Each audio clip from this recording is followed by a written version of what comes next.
Immortal and Martial Dual Cultivation, episode 49. Untuk melihat video selengkapnya, sahabat bisa kunjungi playlist yang telah Sabta Novel sediakan.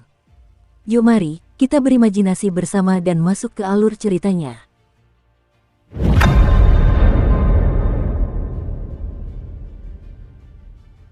Xiao Chen mengeluarkan lonceng tembaga kecil yang indah itu dan mengamati ukiran-ukiran yang rusak di atasnya. Ia tersenyum tipis dan berkata, dengan ini, seharusnya lonceng itu bisa pulih.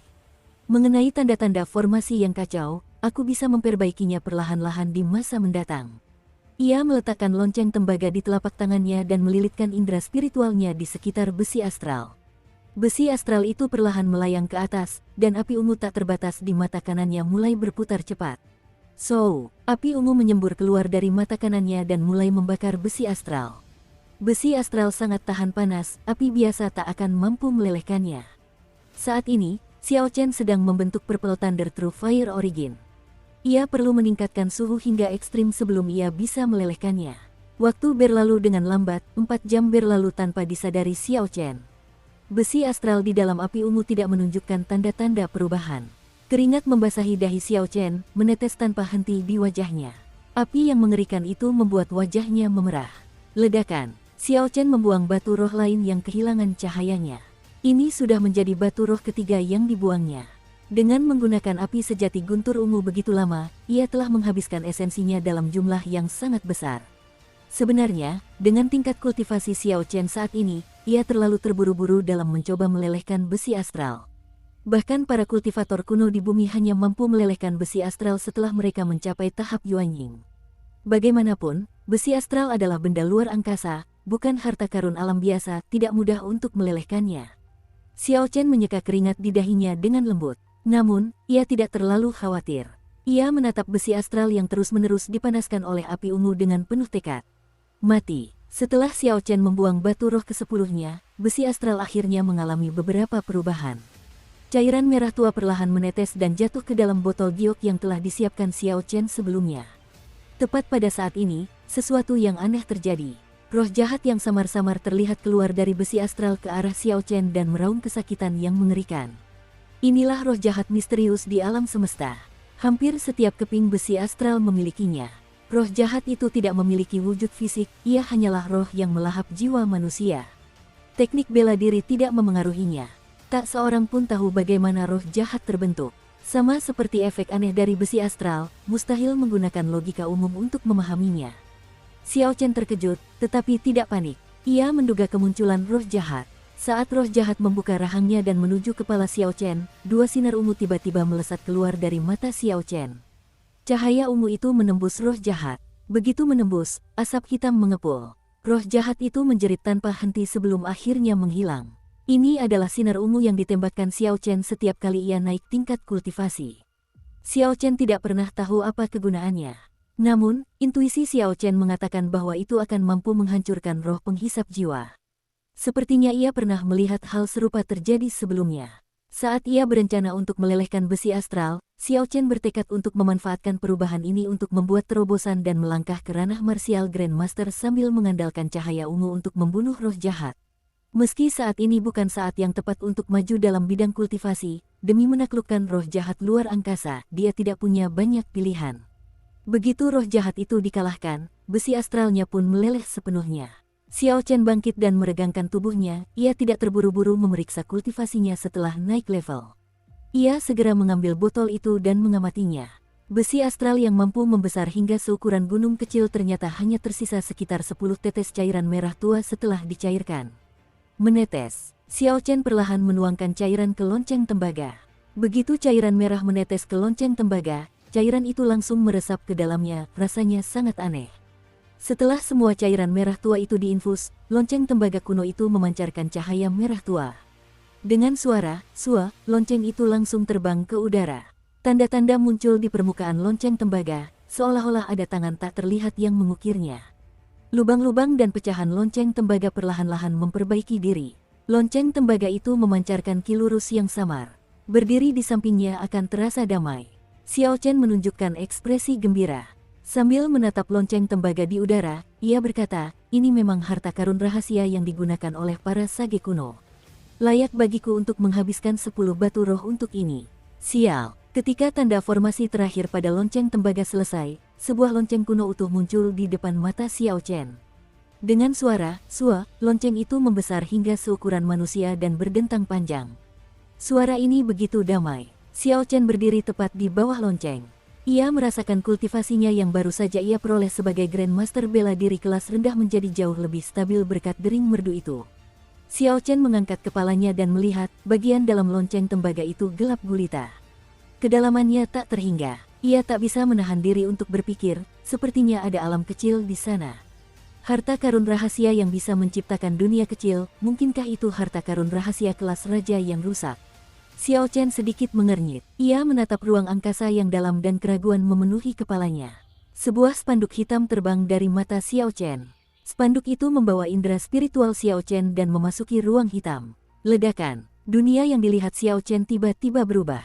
Ruang kosong muncul di depan matanya. Bendera hitam di bawah kakinya terus bergerak turun. Bang! Setelah turun untuk waktu yang tidak diketahui, panji hitam itu tertancap di sebidang tanah yang muncul di ruang kosong. Sebuah wilayah kecil mulai meluas keluar, dimulai dari tempat panji itu berada. Angin bertiup kencang, dan debu memenuhi udara. Terdengar gemuruh yang menggelegar. Pemandangan yang tercipta di wilayah kecil itu bagaikan medan perang kuno. Di atas ruang hampa, makhluk-makhluk humanoid yang tak terhitung jumlahnya berdiri diam berdempetan.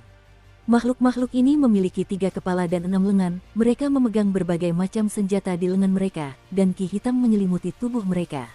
Ada beberapa yang bersayap seperti burung. Mereka melayang di langit, terus-menerus membuat segel tangan. Aliran energi apokaliptik turun dari langit. Di tempat yang lebih jauh lagi, tampak 7 sosok yang tingginya lebih dari 300 meter. Kepala mereka seakan mencapai puncak langit. Awan hitam tak terbatas berkumpul di sekitar kepala mereka, membentang puluhan ribu kilometer. Ruang itu terbentang sejauh mata memandang, berlapis-lapis, tampak luas dan perkasa. Di antara semua itu, seorang manusia tertawa terbahak-bahak. Tawanya mengandung semangat kepahlawanan, membuat darah mendidih. Sebuah lonceng tembaga raksasa melayang di atas kepalanya. Suara lonceng itu terdengar begitu agung, menyebarkan segalanya. Riak-riak yang tampak jelas muncul di udara, menerangi sepetak langit. Rasanya seperti mematahkan dahan-dahan pohon yang telah mati. Humanoid yang tak terhitung jumlahnya di langit seketika berubah menjadi abu. Ia mendorong tanah dengan kakinya, dan tanah bergetar, langit pun berguncang, gunung-gunung runtuh, dan sungai-sungai meluap. Ia mengulurkan tangannya untuk meraih, jari-jarinya menjadi sangat besar. Ia dengan mudah meremukkan semua humanoid itu hingga mati seperti semut.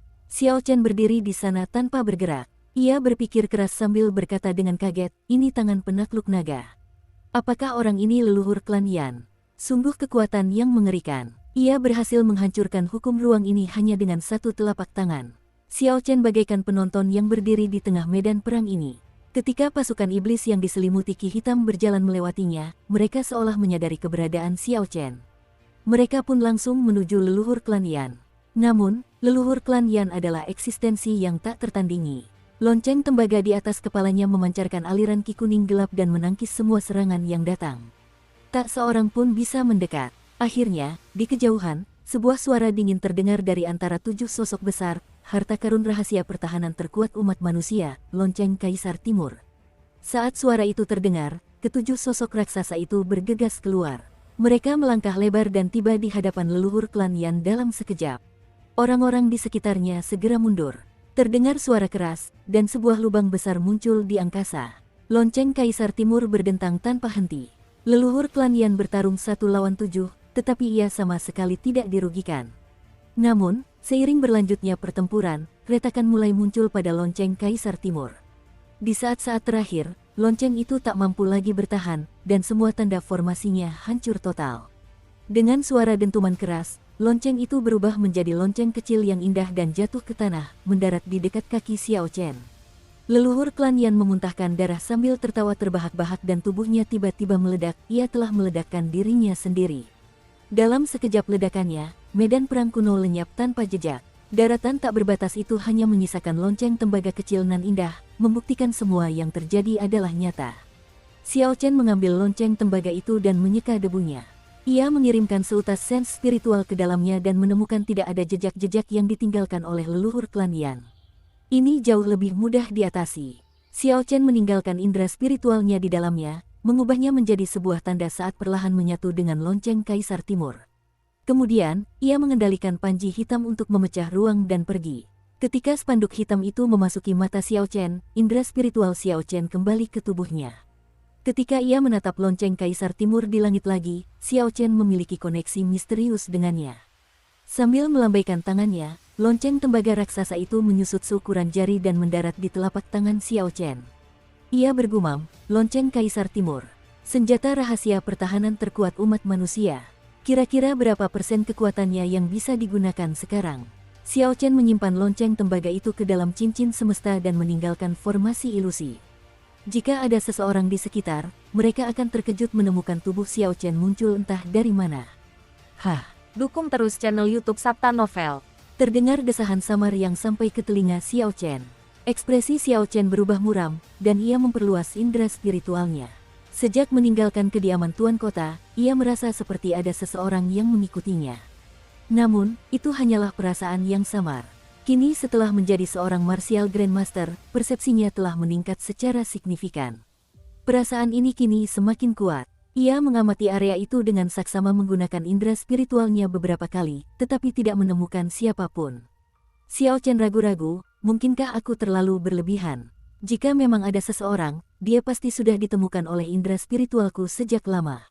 Sambil menggelengkan kepala, Xiao Chen berhenti memikirkannya. Ia hanya mengawasi dan terus melangkah maju. Tepat pada saat ini, Xiao Bai berlari dari kejauhan. Ada beberapa tangkai herba di mulutnya. Ia melompat ke depan Xiao Chen, memamerkan harta karun yang ditemukannya. Xiao Chen menerimanya dan melihatnya. Ia tak kuasa menahan senyum, itu adalah rumput bercahaya peringkat 5. Awalnya Xiao Chen tidak berniat memetiknya. Siapa sangka Xiao Bai benar-benar akan pergi dan mendapatkannya untuknya. Karena ia sudah mendapatkan rumput bercahaya, bunga kristal es seharusnya ada di depannya. Xiao Chen menggendong Xiao Bai ke dalam pelukannya. Saat ia hendak mendekati tempat bunga kristal es tumbuh, ia tidak bisa membiarkannya berkeliaran lagi. Setelah beberapa saat, Xiao Chen keluar dari hutan. Ia mengeluarkan peta dan melihatnya. Berdasarkan tanda di peta, bunga kristal es seharusnya tumbuh di lereng gunung di depan. Karena dilindungi oleh binatang roh tingkat 5, kera es, murid luar biasa tidak akan datang untuk memetik ramuan roh tingkat 6 ini meskipun mengetahuinya. Begitu Xiao Chen keluar dari hutan, matahari kembali menyinarinya. Menatap ke kejauhan, ia melihat tebing tinggi. Itulah batas lembah angin jahat. Xiao Chen menepuk kepala Xiao Bai dan meletakkannya ke dalam spirit blood jade meskipun tatapannya tampak enggan. Xiao Chen mengarahkan indera spiritualnya ke depan dan tidak melihat jejak kera es tingkat 5. Namun, ia melihat beberapa kera es muda sedang beristirahat di tempat terbuka. Kekuatan mereka hanya sekitar tingkat 4. Sepertinya perjalanan ini sia-sia. Tidak ada binatang roh tingkat 5 di sekitar sini. Xiao Chen menghela napas saat bersiap pergi. Namun, ia berpikir sebaiknya memeriksa bunga kristal es sebelum pergi karena ia sudah di sini. Lagi pula, itu adalah ramuan tingkat 6. Bahkan jika ia tidak menggunakannya, ia bisa menjualnya dengan harga yang bagus. Memikirkan hal ini, Xiao Chen segera menuju ke sisi tebing. Tepat saat ia hendak tiba, terdengar teriakan yang mengejutkan. Xiao Chen berhenti dan melihat ke arah teriakan itu. Di bawah tebing, seorang pemuda kekar sedang membela diri dari 3 kera es dengan kapak raksasa. Di sisi tebing di belakangnya, ada sosok mungil dengan keranjang di punggungnya yang dengan lincah memanjat sisi tebing. Di atas kepalanya, di sebuah celah tebing, kelopak bunga yang berkelap-kelip dengan cahaya dingin mengintip keluar, seolah-olah terbuat dari es. Hati Xiao Chen dipenuhi kecurigaan. Ia telah memindai tempat ini dengan indera spiritualnya sebelumnya, tetapi tidak menemukan jejak kultivator. Dari mana kedua orang ini muncul? Melihat kedua orang ini, Xiao Chen terkejut menemukan bahwa mereka belum memadatkan roh bela diri mereka. Mereka hanya berada di ranah pemurnian roh dan sedikit lebih kuat daripada orang biasa. Pantas saja ia belum menemukan mereka sebelumnya. Kedua orang ini belum bisa dianggap kultivator. Tidak ada fluktuasi esensi yang memancar dari mereka, sehingga ia melewatkan kesempatan untuk menangkap mereka. Bukankah dua orang biasa datang ke lembah angin jahat sama saja dengan mencari kematian?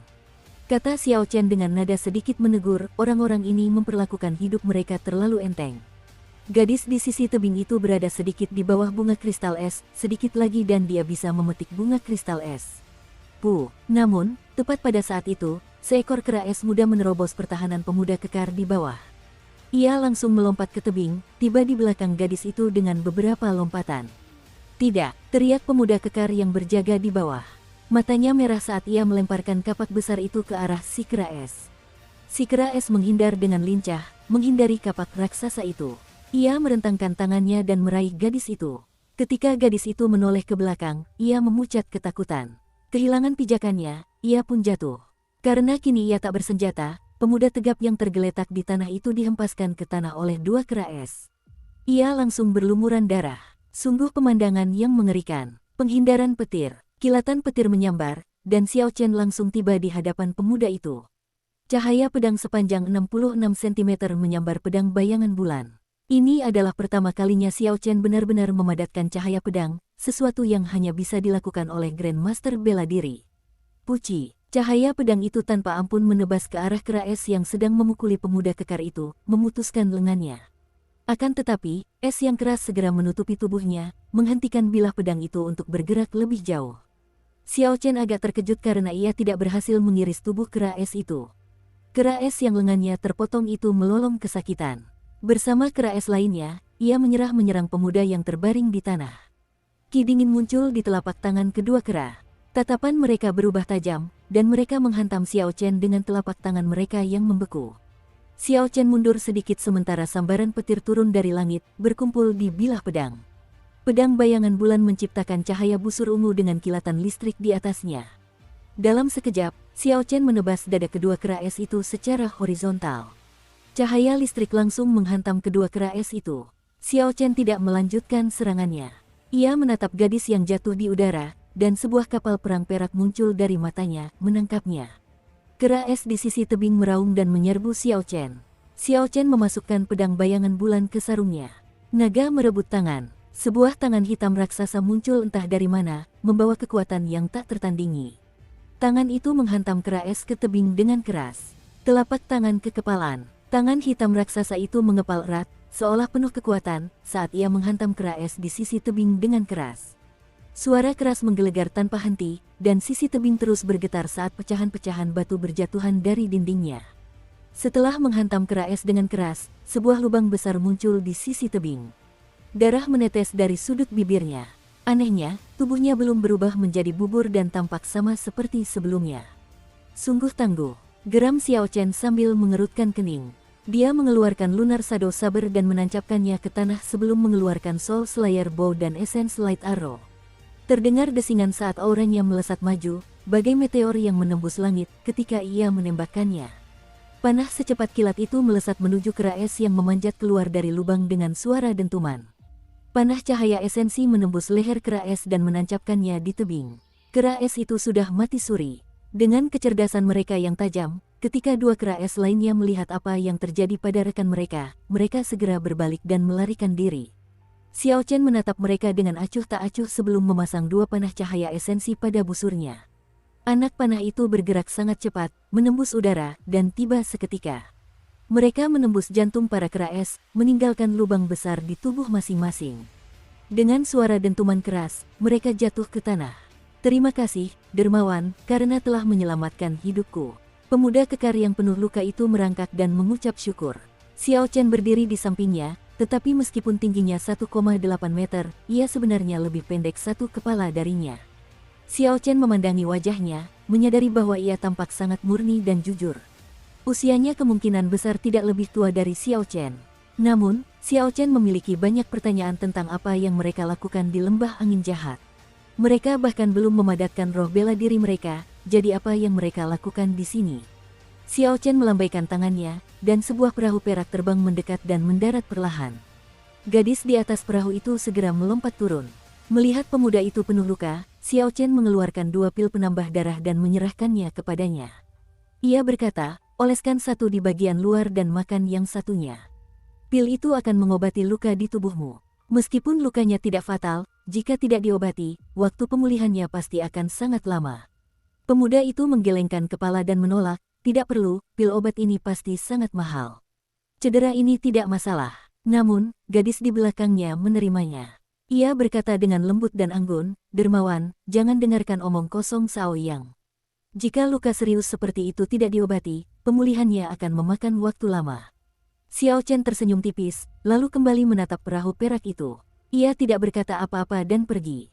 Ia hanya lewat dan kebetulan menyelamatkan mereka, jadi tidak perlu berlama-lama. Pemuda bernama Shao yang ingin mengejar Xiao Chen, tetapi dihentikan oleh gadis di belakangnya, "Jangan kejar dia. Nanti kalau Sui Feng pulang, bakal repot kalau dia nggak bisa menemukan kita." Pemuda itu tak berdaya menyaksikan kepergian Xiao Chen. Gadis itu melumat pil pengisi darah dan perlahan mengoleskannya pada luka pemuda kekar itu. Tidak lama setelah Xiao Chen pergi, seorang pemuda berpakaian biru tiba di hadapan mereka.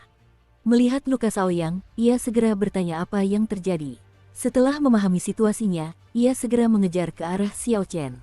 Xiao Chen dapat merasakan seseorang mendekatinya dengan cepat, auranya sangat kuat dan setidaknya dimiliki oleh seorang Grandmaster bela diri tingkat superior.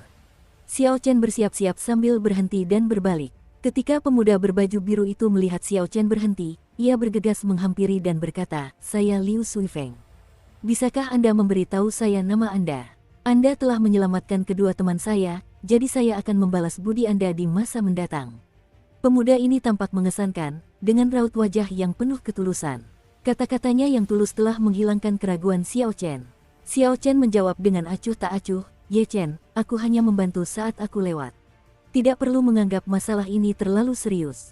Saat Xiao Chen menilai Liu Suifeng melakukan hal yang sama padanya. Setelah beberapa saat, Liu Suifeng tercengang.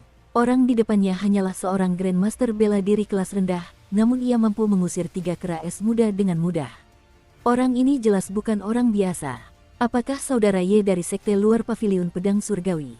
Saya belum pernah mendengar nama Anda sebelumnya," tanya Liu Suifeng. Xiao Chen melihat pinggang Liu Suifeng, melihat sebuah token perak dan memahami situasinya. Orang ini adalah murid sekte dalam paviliun saber surgawi. Pantas saja ia ingin tahu apakah ia berasal dari sekte luar. "Tidak, aku baru saja tiba di kota saber belum lama ini," jawab Xiao Chen jujur, karena dia merasa tidak perlu menyembunyikannya. Mereka berdua mengobrol sebentar. Xiao Chen akhirnya mengerti apa yang dilakukan kedua orang biasa itu di lembah angin jahat. Bunga kristal es adalah bunga yang mekar setiap 3 bulan. Setiap kali, mereka bertiga akan datang untuk memetik kelopaknya. Biasanya Liu Suifeng akan memancing kera es dewasa pergi dan meninggalkan mereka berdua untuk memetik kelopak bunga. Sebelumnya, hanya ada 2 kera es muda, yang berarti Shao yang mampu menahan mereka sampai Liu Suifeng kembali. Namun, entah mengapa, kali ini ada 3. Xiao Chen menerima kabar penting dari sini. Benar-benar ada binatang roh tingkat 5 di sini. Terlebih lagi, Liu Suifeng tidak melukainya, hanya memancingnya pergi. Ia tak kuasa menahan rasa senangnya. Saat mereka hendak pergi, Liu Suifeng ingin memberi Xiao Chen 3 batu roh kelas rendah. Awalnya ia berpikir Xiao Chen akan menerimanya dengan senang hati, tetapi tiba-tiba ia ditolak. Di mata Xiao Chen, ini hanyalah masalah kecil.